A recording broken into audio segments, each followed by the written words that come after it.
La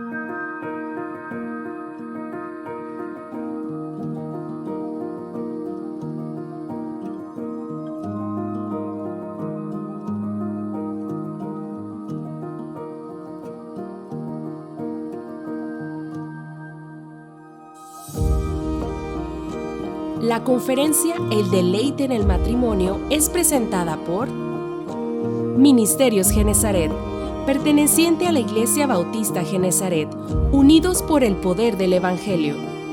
Universidad Cristiana de las Américas, preparando a una nueva generación profesional con cosmovisión bíblica. 7 licenciaturas y 2 maestrías. Pregunta por la maestría en Predicación Expositiva totalmente en línea y con reconocimiento oficial. Instituto Cristiano de las Américas. Educación bilingüe de calidad con valores cristianos. Preescolar, primaria y secundaria. Librería IBG. Recursos bibliográficos para estudios individuales, familiares y de iglesias locales que quieran crecer en el conocimiento de Dios. Palabra y Gracia. Un blog dedicado a la exposición de la sana palabra de su gracia, porque solamente la palabra puede salvar y santificar al creyente. Esperamos que este tiempo sea de gran bendición para todos. Bienvenidos.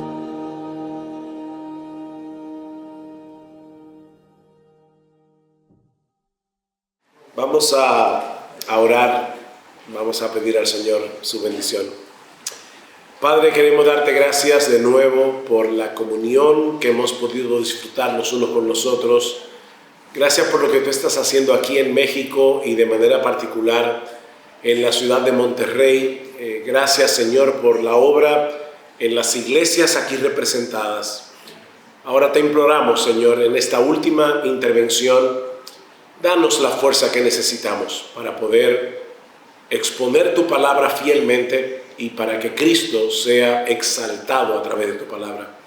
Porque te lo pedimos en su nombre. Amén y amén. En la conferencia anterior vimos algunos de los rasgos distintivos de la verdadera masculinidad, así como las convicciones sobre las cuales se construye el comportamiento varonil. Lo que queremos enfocar en esta ocasión son las tareas distintivas de la verdadera masculinidad. Y para eso vamos a Génesis capítulo 2. Génesis capítulo 2, porque allí encontramos a Adán como el soltero ideal, siendo preparado por Dios para llegar a ser el esposo ideal. Así que es el mejor lugar donde podemos estudiar acerca de este tema, Génesis capítulo 2. Ahora, antes de exponer lo que vamos a hablar, debo aclarar por justicia que hace algunos años estudié un material escrito por otro siervo de Dios y me fue de gran ayuda para poder comprender el pasaje tal como lo voy a exponer en esta ocasión. Hay al menos 3 áreas de responsabilidad que el Señor le dio a Adán como hombre y en las cuales él debía ocuparse como un administrador. La primera fue la responsabilidad de administrar su vocación, el llamado de Dios al trabajo. Al usar la palabra administración o mayordomía, nos estamos refiriendo a la responsabilidad que tienen algunos de velar por los bienes de otro, de ser cabeza, pero al mismo tiempo bajo otra cabeza. El administrador de una empresa tiene autoridad sobre la empresa, pero no deja de ser una autoridad delegada por alguien que tiene una autoridad superior. El administrador no puede manejar la empresa a su antojo, no puede hacerlo para su propio beneficio, sino de acuerdo a las directrices generales de los dueños y para el beneficio de ellos primeramente. Así que el hecho de que Dios situara al hombre como administrador en la creación no quiere decir que Dios haya claudicado de ser el dueño de todo lo creado. En el Salmo 24, versículo 1, David nos recuerda que la tierra y su plenitud le pertenecen al Señor, el mundo y los que en él habitan. Dios sigue siendo el dueño por derecho de creación. Él la fundó, dice el salmista. Sin embargo, mis hermanos, Dios colocó al hombre en el planeta como su administrador. Adán tenía un trabajo que hacer en un lugar específico para la gloria de Dios. Vean lo que dice el capítulo 2, versículo 5. Dice, y formó Dios toda planta del campo antes que fuese en la tierra y toda hierba del campo antes que naciese, porque Jehová Dios aún no había hecho llover sobre la tierra, ni había hombre para que labrase la tierra. O sea, se necesitaba un hombre que cultivara la tierra y cuidara de ella, alguien que sacara de la tierra todo el potencial que Dios había encerrado en ella. Versículo 7. Entonces Jehová Dios formó al hombre del polvo de la tierra y sopló en su nariz aliento de vida, y fue el hombre un ser viviente. En el mismo proceso de creación, el hombre queda identificado con su esfera de trabajo. Él fue creado del polvo de la tierra para labrar la tierra, para cuidar la tierra. Versículo 8. Y Jehová Dios plantó un huerto en Edén al oriente y puso allí al hombre que había formado. Versículo 15. Tomó pues Jehová Dios al hombre y lo puso en el huerto de Edén para que lo labrara y lo guardase. Dios puso el potencial en la creación, pero mis hermanos, es responsabilidad del hombre extraer de ella el máximo de sus beneficios. De manera que Adán necesitaba el jardín, pero el jardín necesitaba a Adán. En una relación de mutua necesidad. Y Adán fue puesto allí para hacerlo florecer, para guardar el jardín. Adán tenía sobre sus hombros la responsabilidad de gobernar la tierra, de proteger el jardín y sus habitantes presentes y futuros de todo tipo de peligro, de todo tipo de amenaza. Y aún los animales debían someterse a su dominio. La tarea de ponerle nombre a los animales era una muestra de la autoridad que Adán tenía sobre ellos. Si te dan un perrito, tú tienes derecho a ponerle nombre porque es tu perrito. Bueno, Adán le pudo poner nombre a todos los animales porque él tenía autoridad sobre ellos. Así que el hombre tenía autoridad sobre todo lo creado, la tierra, las plantas, los animales.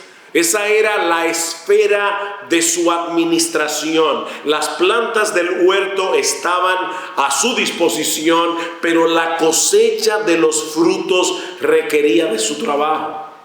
Es por eso que después de la caída en Génesis capítulo 3, vemos que Adán fue castigado en el contexto de la administración que se le había confiado. Capítulo 3, versículo 17.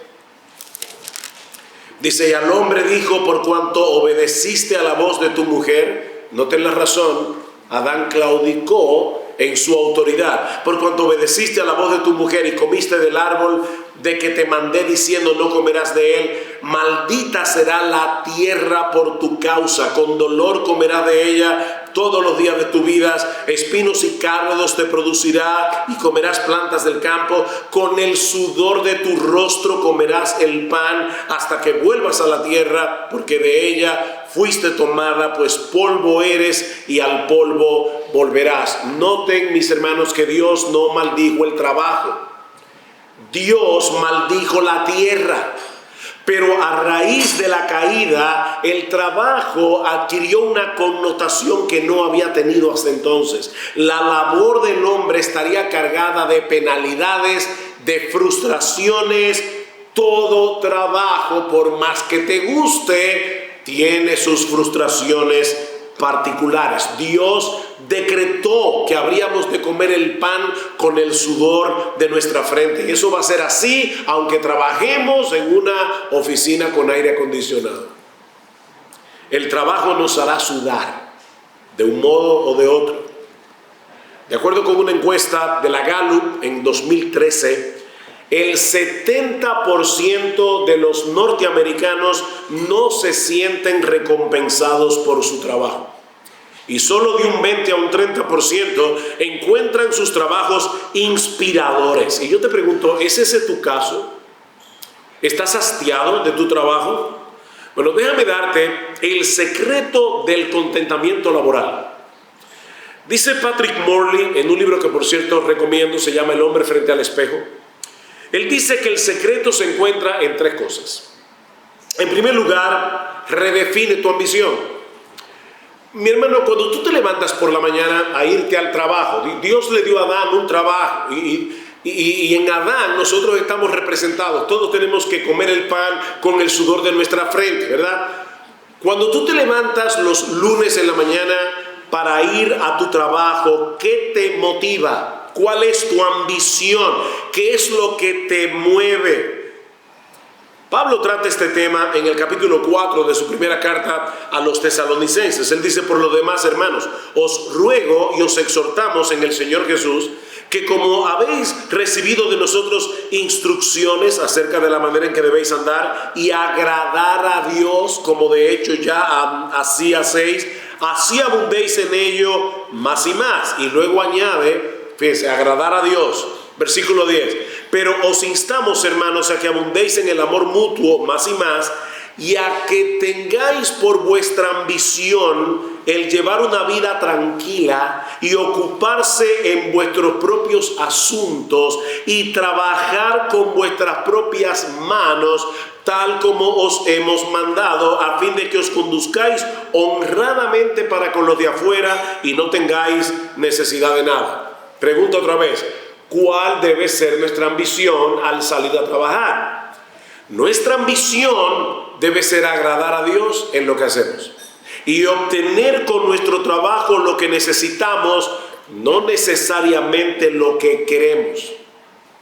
La razón por la que muchas personas están frustradas es porque dicen: yo no encuentro en el trabajo lo que estoy buscando. ¿Qué tú estás buscando? Porque lo que debes buscar es agradar a Dios y obtener de ese trabajo lo que tú necesitas, no necesariamente lo que tú quisieras. 1 Timoteo 6:8, Pablo dice: si tenemos que comer y con qué cubrirnos, con eso estaremos contentos. Qué ambicioso. Pero los que quieren enriquecerse caen en tentación y lazo y en muchos deseos necios y dañosos que hunden a los hombres en la ruina y en la perdición. Ahí no dice los que son ricos, sino los que quieren enriquecerse. Tu ambición con tu trabajo debe ser hacerlo bien, y lo veremos al final cuando estemos aplicando todo esto. Ahora solamente estamos estableciendo el principio. Tu ambición es hacerlo bien, pero no necesariamente ser rico. Los que quieren enriquecerse van a tener muchos problemas. Pero no solamente debemos redefinir nuestra ambición, debemos redefinir quién es nuestro jefe.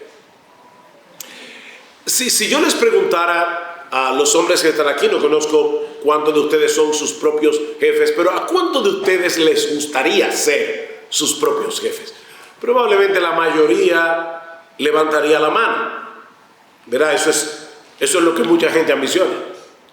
Pero mis hermanos, el jefe que yo necesito no soy yo. Voy a repetir eso. El jefe que yo necesito no soy yo. El jefe que yo necesito, y de hecho es el jefe que tengo, aunque muchas veces no estoy consciente de que ese es mi jefe, es Jesús. Siervos, obedeced en todo a vuestros amos en la tierra, no para ser vistos como los que quieren agradar a los hombres, sino con sinceridad de corazón, temiendo al Señor. Y todo lo que hagáis, hacedlo de corazón, como para el Señor y no para los hombres, sabiendo que del Señor recibiréis la recompensa de la herencia, porque a Cristo el Señor servís. No importa si tú eres abogado, si tú eres ingeniero, si tú eres médico, si tú eres chofer de carro, si tú eres ama de casa, tu jefe es Jesús. Y yo me pregunto, ¿qué pasaría en nuestros trabajos si miles de empleados cristianos se levantaran cada lunes en la mañana con este pensamiento: esta semana voy a trabajar para Jesús. ¿Qué pasaría? ¿O qué pasaría si miles de jefes dirigieran sus empresas pensando: hoy voy a dirigir mi compañía para la gloria de mi verdadero jefe y bajo los principios establecidos por mi verdadero jefe? Recuerden, nosotros somos administradores de una vocación, pero también debemos redefinir cuál es nuestro papel en el trabajo, cuál es nuestro rol. Como veíamos hace un momento, en última instancia no somos los dueños de lo que tenemos, somos meros administradores de la creación de Dios. Imagínate lo que sucedería si yo soy empleado y un día mi jefe me encuentra sentado en su escritorio, en su silla y llamando al contable para que firme unos cuantos cheques a mi nombre. ¿Ustedes creen que mi jefe va a pensar: oye, ese individuo tiene iniciativa, qué emprendedor? No, probablemente me vote porque yo estoy haciendo algo que yo no estoy supuesto a hacer. Bueno, ahora déjame leerte un pasaje de las Escrituras que yo creo que muchas veces no captamos la idea de lo que está detrás. Cristo dice en Lucas, capítulo 14, ¿qué rey, cuando sale al encuentro de otro rey para la batalla, no se sienta primero y delibera si con 10,000 hombres él es bastante fuerte como para enfrentarse al que viene contra él con 20,000? Y si no, cuando el otro todavía está lejos, le envía una delegación y le pide condiciones de paz. Hasta ahí uno dice: eso es lógico, ¿verdad? Si el jefe, el militar ve que el ejército del otro es 2 veces superior, mira, mejoran las paces. Pero luego Cristo sigue diciendo: así pues, cualquiera de vosotros que no renuncia a todo lo que posee no puede ser mi discípulo. Y entonces ahí uno dice: ¿y qué tiene que ver la historia del militar, de la guerra, con el hecho de ser discípulo de Jesús? Bueno, tiene mucho que ver, porque cuando un rey tenía que pelear contra otro mucho más poderoso, solo le quedaban 2 opciones. O él se envalentonaba y decidía seguir para pelear la guerra, y lo más seguro iba a terminar muerto, o él le pedía la rendición al otro, le pedía la paz, y entonces el otro rey lo dejaba en su nación, en su país, pero como un rey vasallo. Es decir, yo envío una embajada de paz y de esa manera le estoy diciendo al otro rey: mira, yo soy rey aquí, pero yo me voy a poner bajo tu autoridad, tú decides lo que vas a hacer conmigo. Y entonces el rey más poderoso le dice al otro: bueno, tú vas a gobernar tu país, pero de esta manera. Ahora, conecten eso con el verdadero discipulado. Lo que el Señor Jesucristo está enseñando en esa parábola es que con Él solo tenemos 2 alternativas. O nos envalentonamos y decimos: yo no quiero someterme a la autoridad de Jesús, y vas a terminar en el infierno. O tú te rindes ante Él, tú levantas una bandera blanca de rendición y le estás diciendo a Jesús: yo reconozco que tú eres mi rey y yo soy tu vasallo. No importa lo que yo tenga, sea poco o sea mucho, ahora tú como rey me gobiernas a mí. Por eso es que él dice: si tú no renuncias a todo lo que tú tienes, tú no puedes ser mi discípulo. Porque el discípulo dice: ahora todo lo que yo tengo ya no es mío, porque yo soy un vasallo del Rey Jesús. Todo lo que yo tengo que administrarlo conforme a lo que agrada a Jesús.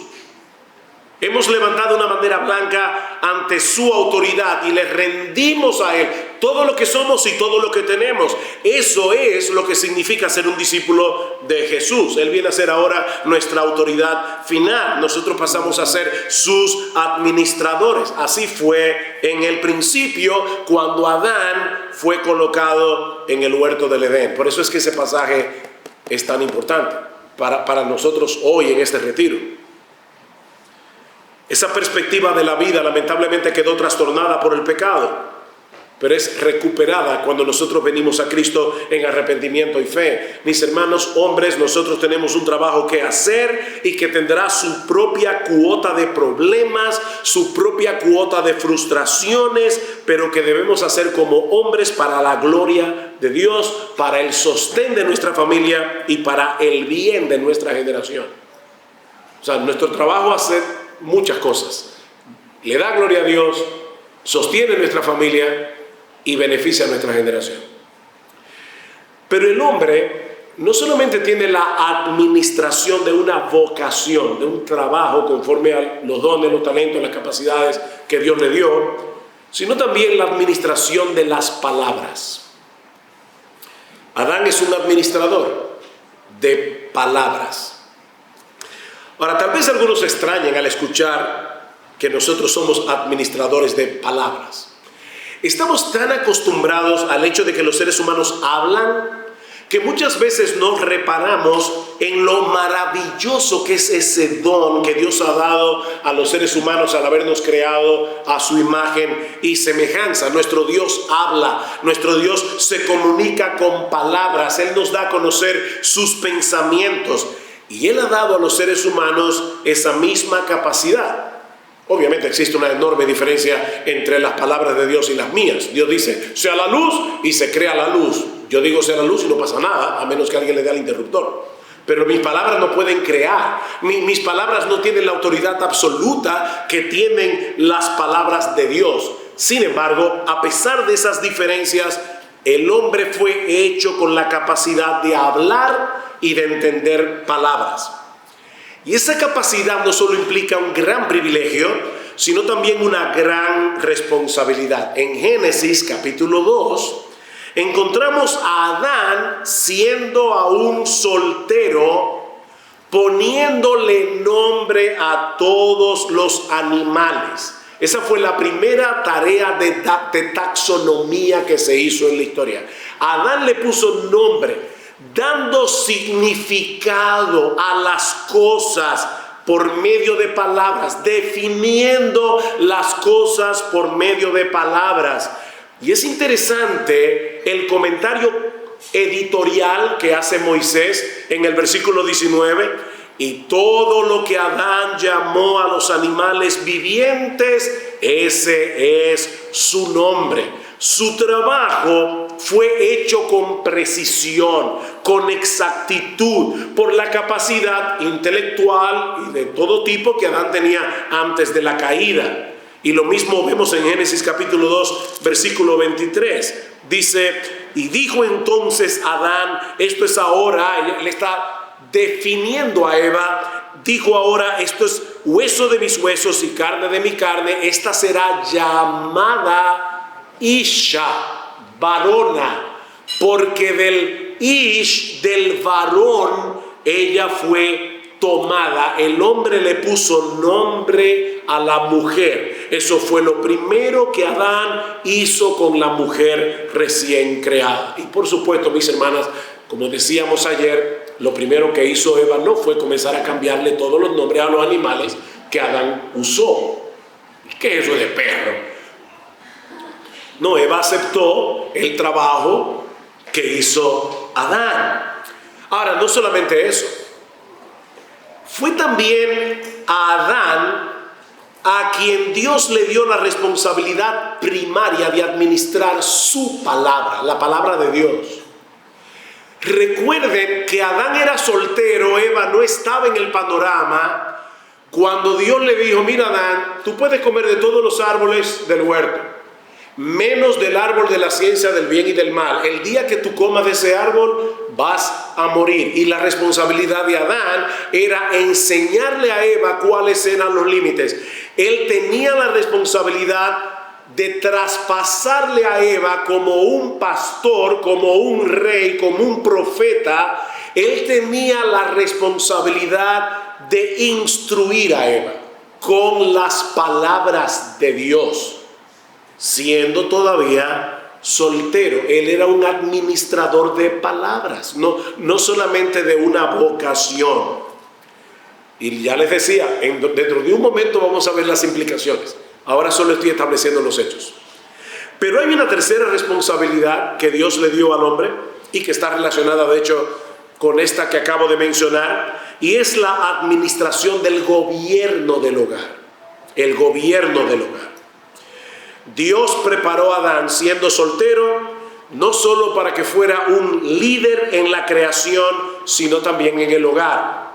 Como vimos hace un momento, tan pronto la mujer fue creada, es el hombre el que la define, es el hombre quien la nombra, y aún después de la caída, nosotros vemos que Dios trató al hombre como responsable por su esposa. Dios fue directamente a Adán, versículo 8 del capítulo 3. Y oyeron la voz de Jehová Dios que se paseaba en el huerto al aire del día, y el hombre y su mujer se escondieron de la presencia de Jehová Dios entre los árboles del huerto. Mas Jehová Dios llamó ¿a quién? Llamó al hombre. ¿Por qué al hombre? La que pecó fue Eva originalmente. La brillante idea la tuvo Eva. ¿Por qué Dios llamó al hombre? Porque él era responsable.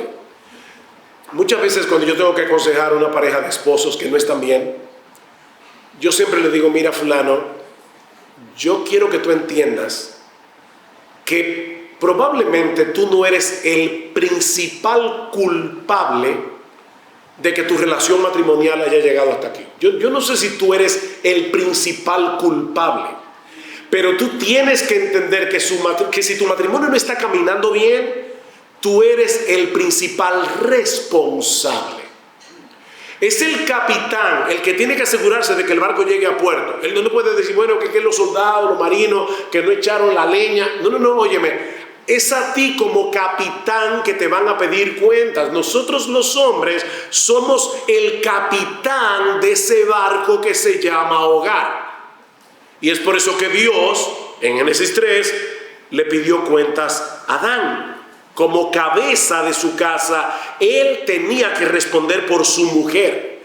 De hecho, su pecado consistió en no mantener su liderazgo al escuchar la voz de su esposa en algo que era claramente contrario a la voluntad de Dios. Porque nosotros decíamos ayer, no es que la mujer no hable, no es que la mujer no opine. Muchas veces nuestras esposas tienen que ayudarnos a ver lo que nosotros no estamos viendo. Pero en este caso, lo que Eva estaba haciendo era moviendo a Adán fuera de los límites de la voluntad de Dios. Adán no debió permitir eso de ninguna manera, pero lo permitió, y es por eso que Dios le dice, tú eres culpable, tú eres responsable. Así que no fue a raíz de la caída que el hombre quedó constituido como cabeza de la mujer. Mis hermanas amadas, esto no es una anormalidad introducida en el mundo por causa del pecado, no es parte del castigo que Dios le dio a la mujer por haber sido causante de la caída. De hecho, eso es una protección para la mujer. Fue así como Dios lo diseñó desde el principio. Y no olviden que luego de la creación, dice en Génesis capítulo 1, versículo 31, vio Dios todo lo que había hecho, y aquí que era bueno en gran manera. Era bueno que Adán fuera cabeza de su mujer. No hay nada pecaminoso en ese orden divino, nada inadecuado, nada que sea denigrante o degradante para la mujer, ni tampoco excesivamente pesado para el hombre. Era bueno en gran manera que las cosas funcionaran así. De ahí las directrices que Pablo le da a Timoteo de cómo deben suceder, cómo deben manejarse las cosas en la iglesia. Ya lo vimos la vez pasada. Yo no le permito a la mujer enseñar en la iglesia, ni ejercer dominio sobre el hombre, sino estar en silencio. ¿Por qué? Porque Adán fue formado primero, después Eva. Pablo está diciendo, hay una razón teológica aquí. En el orden de la creación era claro que Adán debía ser la cabeza. Adán fue formado primero. Y la caída se produjo precisamente cuando el hombre claudicó a su posición de cabeza. Ahora, como veíamos en el día de ayer, eso no significa que la mujer deba ser anulada o que sus puntos de vista no deban ser escuchados.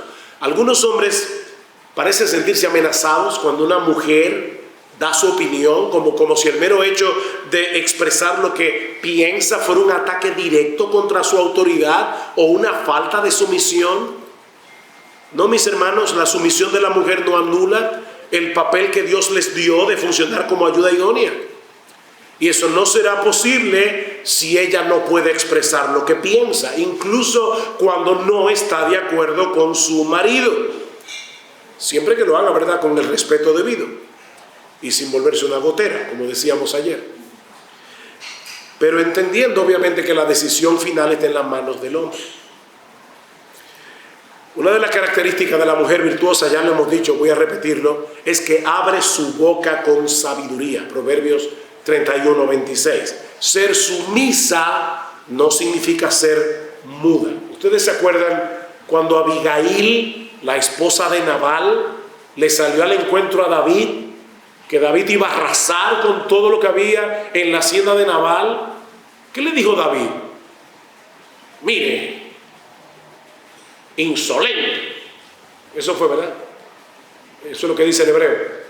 No, ni el hebreo ni el español. ¿Qué le dijo David? Bendito sea el Señor, Dios de Israel, que te envió hoy a encontrarme. O sea, le están diciendo, wow, fue Dios que te movió, Abigail, para frenar al que no solo iba a ser rey de Israel, sino que iba a fundar la dinastía de la que iba a salir el Mesías. Y Abigail lo frenó, con respeto, pero lo frenó. Bendito sea tu razonamiento y bendita seas tú que me has impedido hoy derramar sangre y vengarme por mi propia mano. David no se sintió amenazado porque una mujer lo frenara. Con argumentos. Un hombre que se siente amenazado por la opinión de una mujer probablemente está evidenciando la debilidad de su liderazgo. Habiendo hecho esta breve aclaración, yo quisiera pasar ahora a considerar algunas aplicaciones de todas estas cosas que hemos visto hasta aquí. Adán, siendo soltero, Dios lo puso como administrador de una vocación, administrador de las palabras y administrador del hogar, del gobierno del hogar. Perdonen, hermanos, déjenme ayudarme un poco.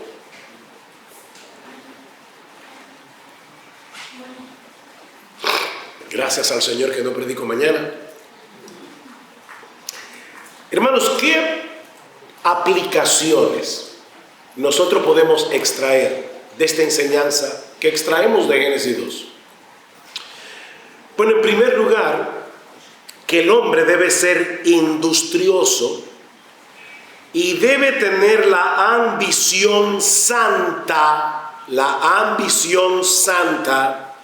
de prosperar en su trabajo, con la vocación que Dios le dio a cada uno. La laboriosidad del hombre, dirigida piadosamente, promueve la gloria de Dios en la tierra.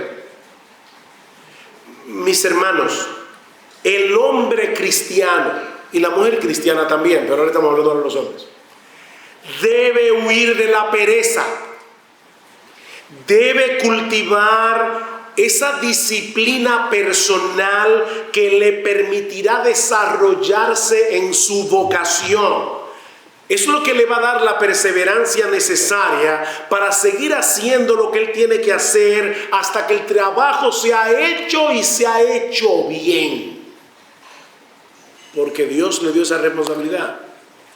El hombre cristiano no debe, pero bajo ninguna circunstancia, conformarse con la mediocridad.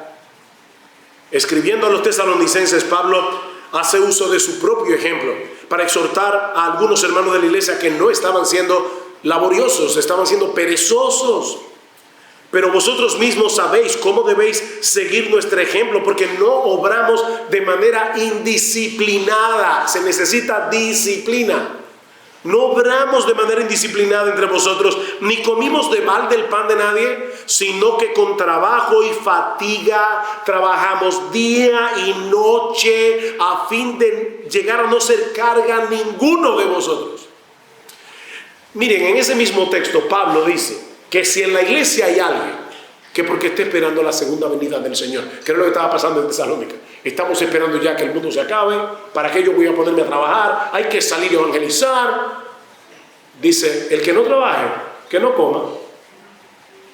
Wow, eso uno lo lee así rápidamente en la Biblia, pero imagínense un hermano de la iglesia que le dice al pastor, pastor, yo tengo 3 días que no como. Pero el pastor sabe que el individuo es un vago, que él no quiere trabajar. Bueno, pastor, pero es que los trabajos tan difíciles. Bueno, mira, yo entiendo eso, hay personas que han perdido su trabajo y quiero ser sensible, pero el trabajo del sin trabajo es buscar trabajo. O sea, si un hombre no tiene trabajo, ¿qué tiene que hacer? Buscar trabajo. Y cualquier trabajo. O sea, él tiene que mantener a su familia y todos los trabajos son dignos. Barrendero, bien, barrendero. Y voy a ser el mejor barrendero de Monterrey, porque ese es tu trabajo. El que no trabaje, que no coma. O hay hermanos de nuestra iglesia que a mí me sorprenden. A veces, por ejemplo, con el colegio Logos no pueden pagar la mensualidad. ¿Y qué hacen? Van y dicen, mira, yo no pude pagar este mes, pero hay algo que yo puedo hacer en el colegio para pagar la mensualidad de mi hijo aquí. O sea, no están esperando la misericordia de, no, pero es que somos hermanos en Cristo. O sea, ustedes tienen de más y a mí me falta. Sí, pero tú estás haciendo algo. Porque Pablo dice, oímos que algunos entre vosotros andan desordenadamente sin trabajar, metiéndose en todo. ¿Cuál es la directriz? Si alguno no quiere trabajar. Fíjense, no es que no tiene trabajo, es que no quiere trabajar, que tampoco coma. Dios te ha asignado una responsabilidad, la administración de una vocación de la que depende tu sostén y el de tu familia. Si eres un mediocre, no podrás hacer eso adecuadamente. ¿Y saben lo que dice Pablo en 1 Timoteo capítulo 5 versículo 8? Que el que no provee para los suyos y mayormente para los de su casa es peor que un incrédulo y ha negado la fe. Así lo ve Pablo. Es verdad que hay trabajos que no son muy bien remunerados, pero uno ve que el hombre está allí haciendo lo que él tiene que hacer. Si tu sueldo es poco, no es culpa tuya, pero trabaja de tal manera que cuando comiencen a hacer recortes, tu jefe no quiera salir de ti, porque dice, no, de fulano, no, ese individuo es increíblemente responsable. Así que, mi hermano, por la gloria de Dios aquí en la tierra, por el bien de tu familia, por el bien de tu generación, toma la determinación de no ser un mediocre en lo que hace. Eso es parte de comportarse varonilmente. Eso es parte de las tareas que tiene un hombre. En segundo lugar, el hombre cristiano debe esforzarse por desarrollar sus conocimientos bíblicos y teológicos y la capacidad de comunicarlos, ya que a él le fue confiada la administración de la palabra de Dios. Lo que vimos en el segundo punto. Ahora, déjenme aclarar algo aquí. Eso no significa de ninguna manera que todo creyente tiene que tener la capacidad de poder predicar en un púlpito o de dar un estudio bíblico. Eso no significa que tiene que saber griego y hebreo, no. Pero todos tenemos la responsabilidad de poner nuestro intelecto, cualquiera que sea la capacidad, al servicio de Dios, según la capacidad que el Señor repartió a cada uno, repito. No solo para el beneficio de su propia alma, sino de la de aquellos que han sido puestos bajo tu cuidado. Escucha esto. 1 Corintios 14:35. No permito que la mujer calle en la congregación, ¿verdad? Y si tienen algo, que se lo pregunten, una pregunta, que se lo pregunten a su marido. Eso no es una directriz mía, es una directriz de Pablo. El pastor estaba predicando y la mujer dijo, acá yo no entendí bien eso. Lo que Pablo está diciendo es, cualquier mujer casada con un cristiano debe poder ir a su esposo y decirle: mi amor, ¿tú me puedes explicar mejor qué fue lo que el pastor dijo? Yo entendí menos. Bueno, eso es posible. Pero entonces tú le vas a decir a tu esposa: mira, honestamente yo tampoco entendí muy bien, pero yo te prometo que yo lo voy a averiguar. Porque nosotros no tenemos que pretender que lo sabemos todo, porque no lo sabemos todo. Pero el hombre cristiano se preocupa para que cuando su esposa le haga la pregunta, él diga: esta vez no me la supe, la próxima vez que me lo pregunte yo lo voy a saber, yo lo voy a averiguar. O Efesios 5:25: maridos, amad a vuestras mujeres, así como Cristo amó a la iglesia y se entregó a sí mismo por ella, para santificarla, habiéndola purificado en el lavamiento del agua por la palabra. ¿Cuál es la función primordial del esposo? Santificar a su esposa. ¿Cómo? Por medio de la palabra. ¿De cuál palabra? De la palabra de Dios. No es con mis propias opiniones, es con la palabra de Dios. ¿Qué debe hacer un esposo a la luz de esa responsabilidad?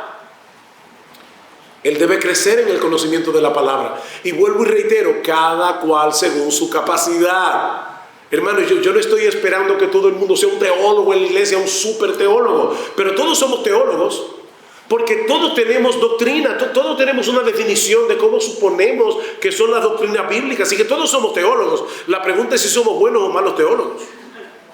Y lo mismo tenemos que hacer con nuestros hijos. Escuchen lo que dice Pablo a los tesalonicenses: vosotros sois testigos, y Dios también, de cuán santa, justa e irreprensiblemente nos comportamos con vosotros los creyentes, así como sabéis de qué manera os exhortábamos, alentábamos e implorábamos a cada uno de vosotros, como un padre lo haría con sus propios hijos.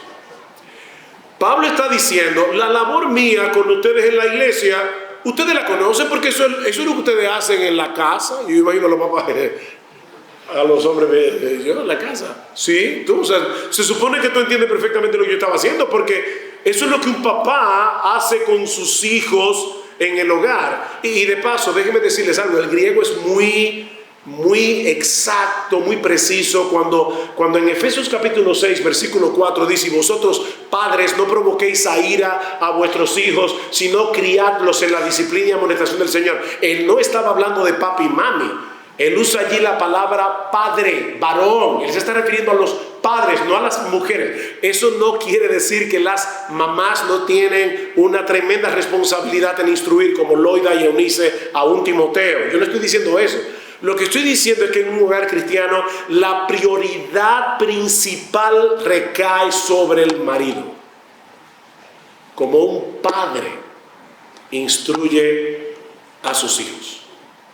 Y ahora yo te pregunto, hombre, otra vez recuerda, estamos comportados varonilmente. Estamos viendo simplemente las tareas que Dios le encomendó a los hombres en la Escritura. ¿Tú estás leyendo diariamente las Escrituras? Estás luchando para, pastores, que de verdad me es muy difícil la disciplina. Yo lo entiendo, de verdad. Pero estás luchando por formar el hábito de leer la Biblia diariamente. ¿Estás luchando con eso? O ya tú te reconciliaste contigo mismo y dijiste: yo no puedo con eso. Tú estás leyendo, o estás, déjame ponerlo de esta manera, leyendo, tratando de entender lo que estás leyendo. O sea, no es leer la Biblia para poder calmar tu conciencia. Nunca leas tu Biblia para calmar tu conciencia. O sea, porque no te va a caer un rayo del cielo el día que tú no leas tu Biblia. Nosotros somos salvos por Cristo, y el favor de Dios lo recibimos únicamente por el Evangelio. Es por gracia, es por Jesús, no es porque tú leas tu Biblia. Nunca leas la Biblia para ganarte el favor de Dios. Eso es puro legalismo. Estamos leyendo la Biblia porque yo amo a Dios, esta es su palabra y yo quiero saber lo que Él me dice. Ahora, cuando yo leo la Biblia para cumplir, yo voy a pasar mis ojos por encima de las letras, pero no me voy a detener. No estoy realmente tratando de entender. Tú lees tu Biblia diariamente, estás luchando por leer tu Biblia diariamente, estás tratando de entender lo que lees. ¿Estás atando tu conciencia a que eso es lo que dice la palabra de Dios, que no puede ser quebrantada? ¿Estás procurando leer buenos libros cristianos en la medida de tus posibilidades para incrementar tu conocimiento de la palabra de Dios y sobre todas las cosas para conocer mejor a ese Dios que se revela en su palabra? Pablo dice que Dios ha dado pastores y maestros a la iglesia, y esos pastores y maestros no necesariamente son los que están en tu iglesia. Cuando un hombre de Dios que es fiel a la Escritura escribe un buen libro, él está beneficiando a toda la iglesia. No dice Pablo a los corintios: Cefas, Apolos, Pablo son posesiones de todos los cristianos. Así que Whitefield, Lutero, Calvino, Charles Spurgeon o no sé quién, son para la iglesia de Cristo. O sea, beneficia de todos ellos. Pastor, yo no tengo tiempo. Mira, yo no estoy seguro de eso. De hecho, casi estoy seguro de que eso no es así. Yo creo que este aparatico es muy útil, pero es peligroso.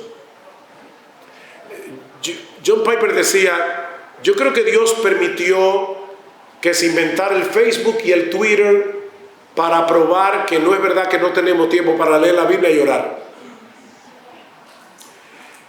No, yo creo que nosotros lo que tenemos es que ser un poquitico más disciplinados.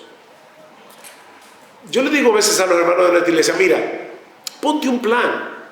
Voy a leer 3 páginas de un libro aparte de la Biblia todos los días. 3. De verdad, tú no tienes tiempo para leer 3 páginas.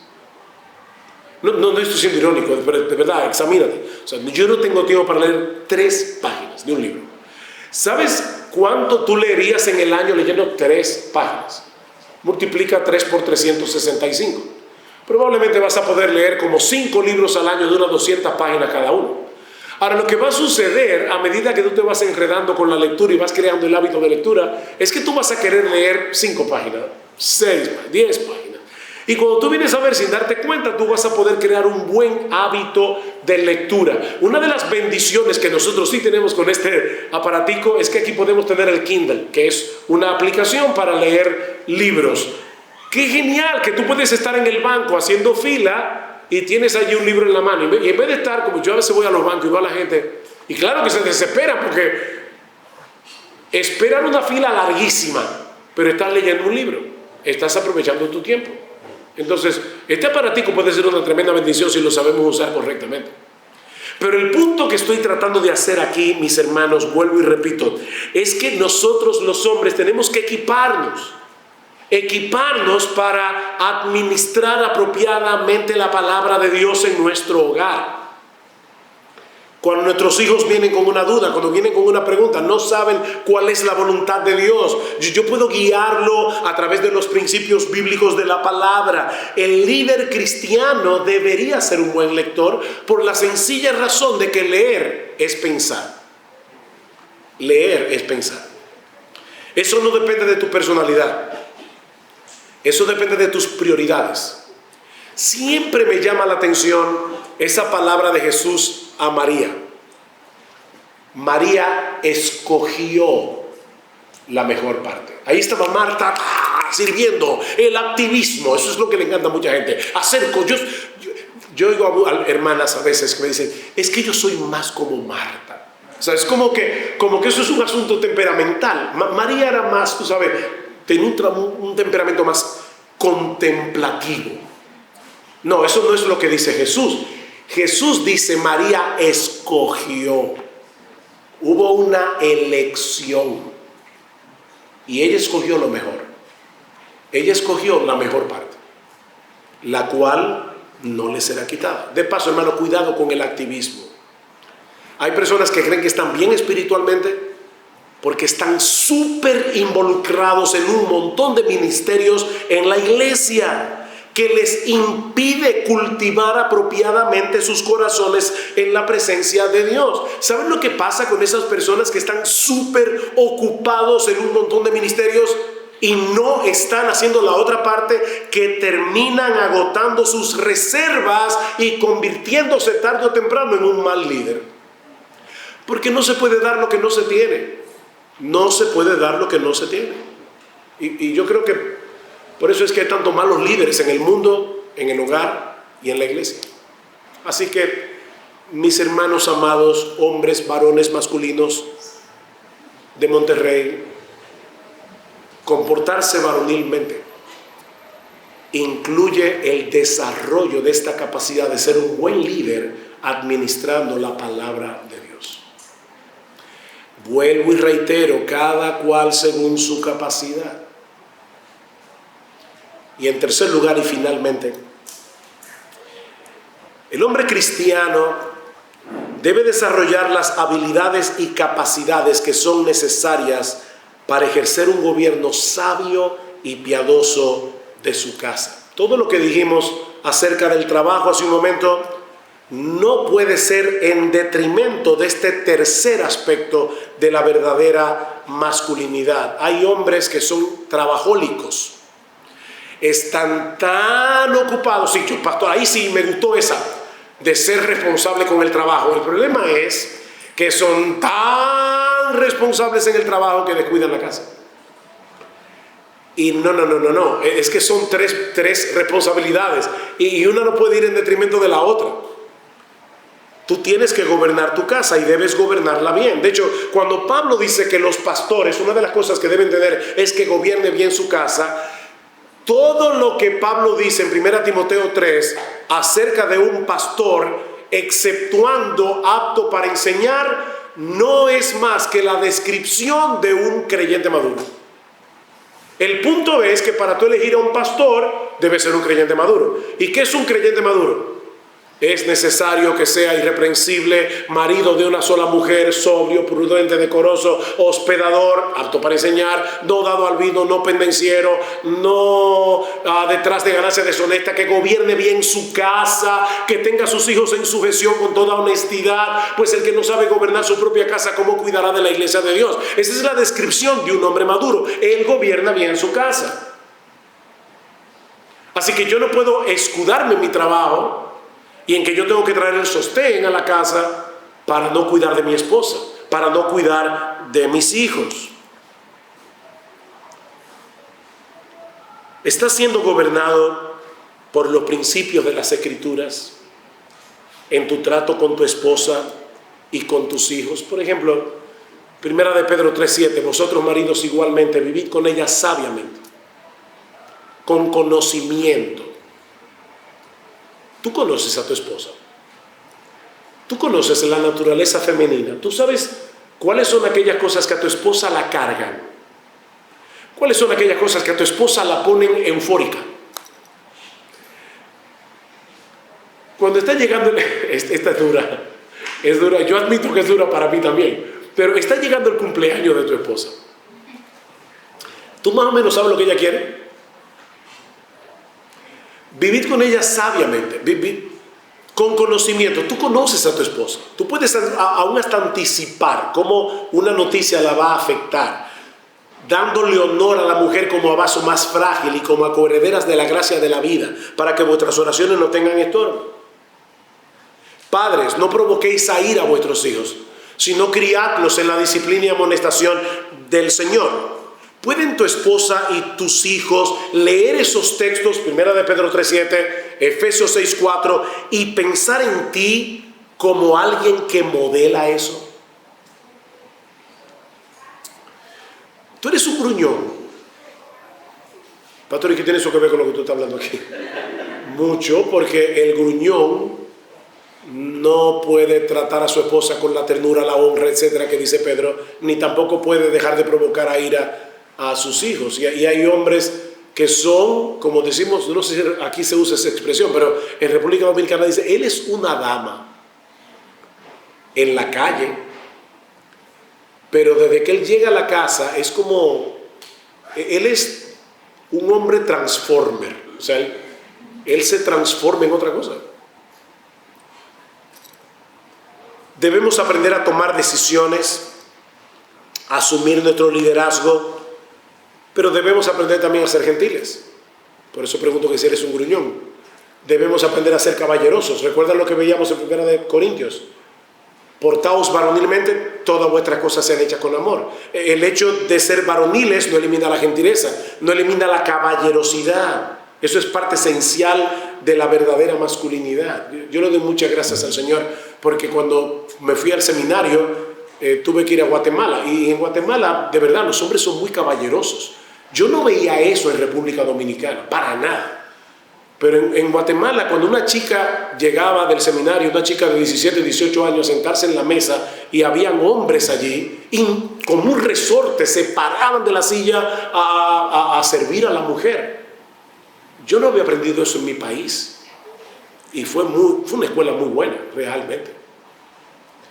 Fuimos llamados a gobernar, pero también fuimos llamados a amar, a servir. Por lo tanto, debemos tener iniciativa, decisión, valentía.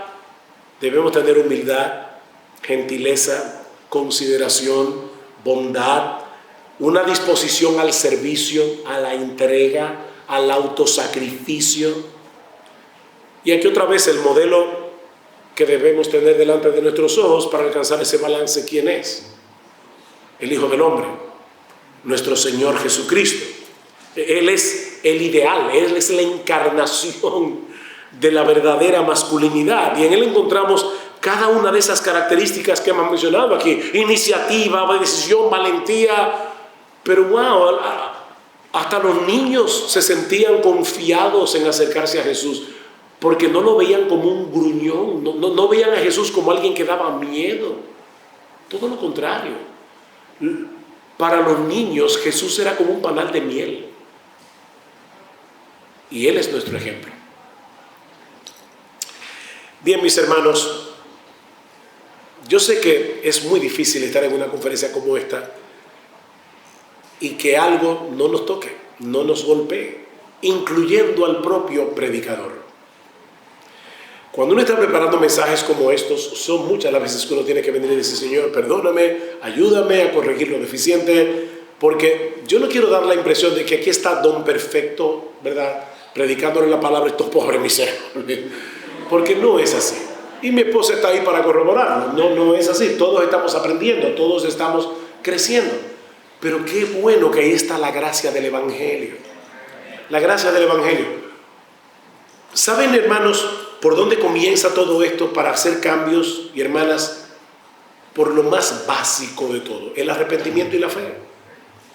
Tenemos que reconocer que hemos pecado, tenemos que arrepentirnos, que hay cosas que no están caminando bien, y volver a confiar en las promesas del Señor y decir: Señor, perdóname y ayúdame, yo quiero ser esa mujer que describe Efesios 5, yo quiero ser ese hombre que describe Pablo en 1 Corintios 16, ese hombre que describe Pedro en 1 de Pedro 3, ese hombre que describe Pablo en Efesios 5. Yo quiero ser ese hombre, ayúdame tú. Mis hermanos, nosotros tenemos la palabra de Dios, que es recurso, pero también tenemos al Espíritu Santo morando en nuestro interior. No es en nuestras propias fuerzas, nadie puede hacer esto en nuestras propias fuerzas. Así que si te has sentido convicto de pecado, convicta de pecado, recuerda otra vez 1 de Juan 1:9. Si confesamos nuestros pecados, Él es fiel, Él es justo para perdonar nuestros pecados y limpiarnos de toda maldad. Acepta por la fe el perdón de Dios, levanta las manos caídas y las rodillas paralizadas y sigue corriendo la carrera con los ojos puestos en Jesús, el autor y el consumador de nuestra fe. Vamos a orar. Padre, queremos darte muchas gracias de nuevo por tu palabra, y de nuevo te rogamos que tú nos perdones, oh Señor, que tú perdones todos aquellos aspectos de nuestra vida en la que no nos parecemos a Jesús. Ayúdanos a que, viendo su gloria en su palabra, en tu palabra, seamos transformados de gloria en gloria en la misma imagen por el poder del Espíritu Santo. Ayúdanos, oh Señor, a ser cada vez menos como nosotros mismos y ser cada vez más como Él. Danos tu bendición, danos de tu gracia, porque te lo pedimos en el precioso nombre de Jesús. Amén y amén. La conferencia El deleite en el matrimonio fue presentada por Ministerios Genesaret, perteneciente a la Iglesia Bautista Genesaret, unidos por el poder del Evangelio. Universidad Cristiana de las Américas, preparando a una nueva generación profesional con cosmovisión bíblica. 7 licenciaturas y 2 maestrías. Pregunta por la maestría en Predicación Expositiva totalmente en línea y con reconocimiento oficial. Instituto Cristiano de las Américas. Educación bilingüe de calidad con valores cristianos, preescolar, primaria y secundaria. Librería IBG. Recursos bibliográficos para estudios individuales, familiares y de iglesias locales que quieran crecer en el conocimiento de Dios. Palabra y Gracia. Un blog dedicado a la exposición de la sana palabra de su gracia, porque solamente la palabra puede salvar y santificar al creyente.